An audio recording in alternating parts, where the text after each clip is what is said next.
Hey, it's David. Welcome back to my channel. And on today's episode, we're going to talk about living costs in Bangkok.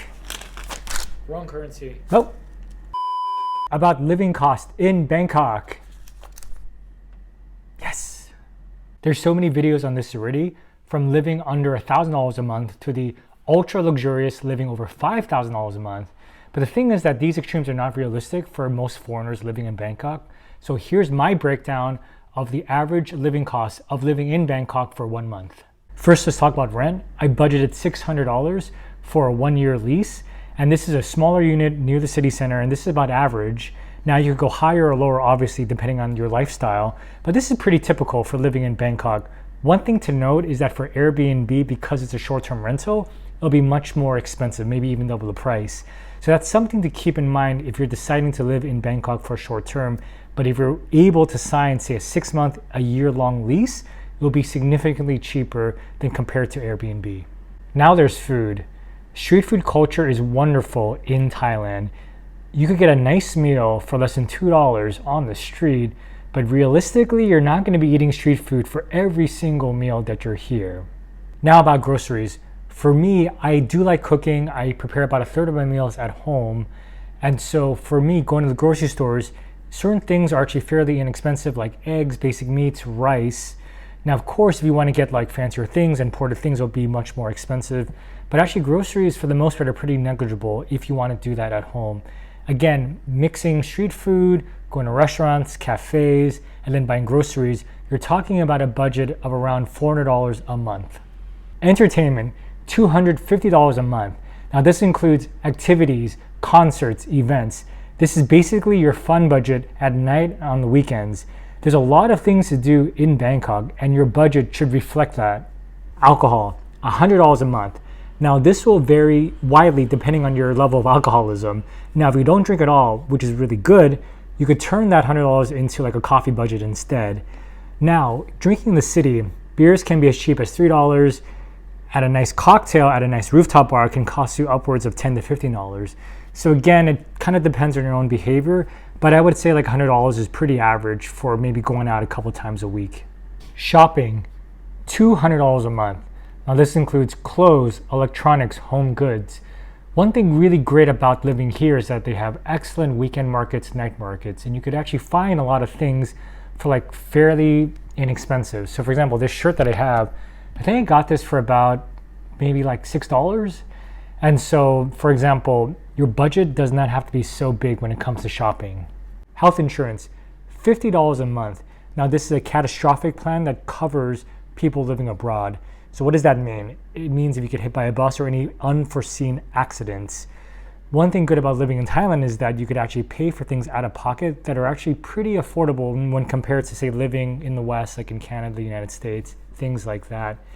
And so for me, if I need to go to the hospital, I will usually pay for that out of pocket instead. Now you might require more comprehensive insurance if, say, you have a chronic condition or pre-existing condition. So for me, just in case, I also keep an additional policy back in the United States.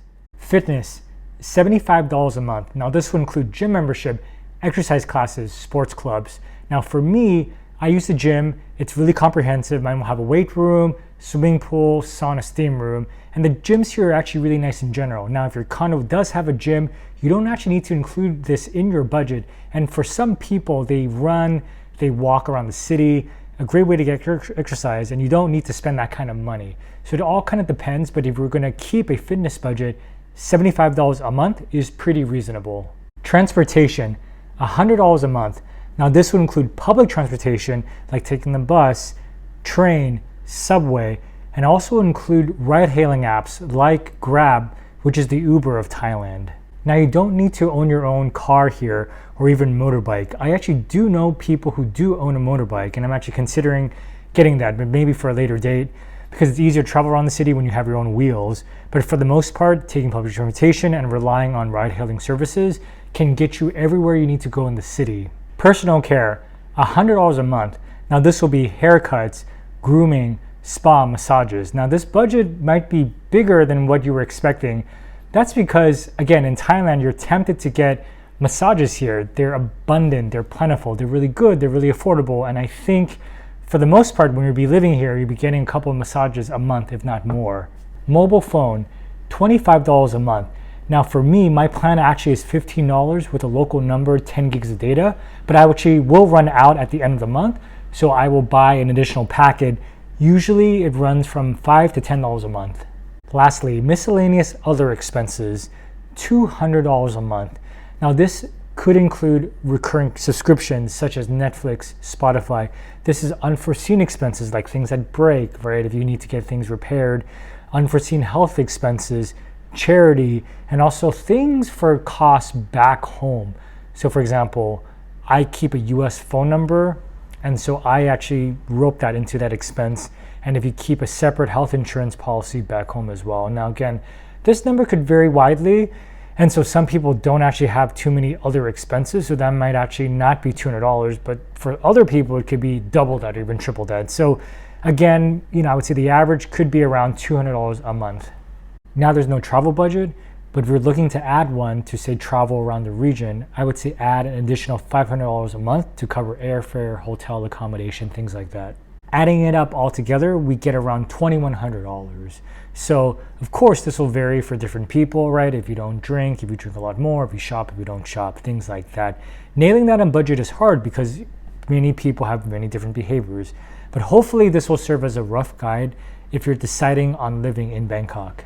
Budget flexibility is key, and I mentioned it in a different video as well that, for some, if you wanted to, you could live on a lot less. And for some people, you could live on a lot more. So again, you have that kind of flexibility when you live here. So are these numbers realistic? Let me know in the comments below, and I'll see you in the next video.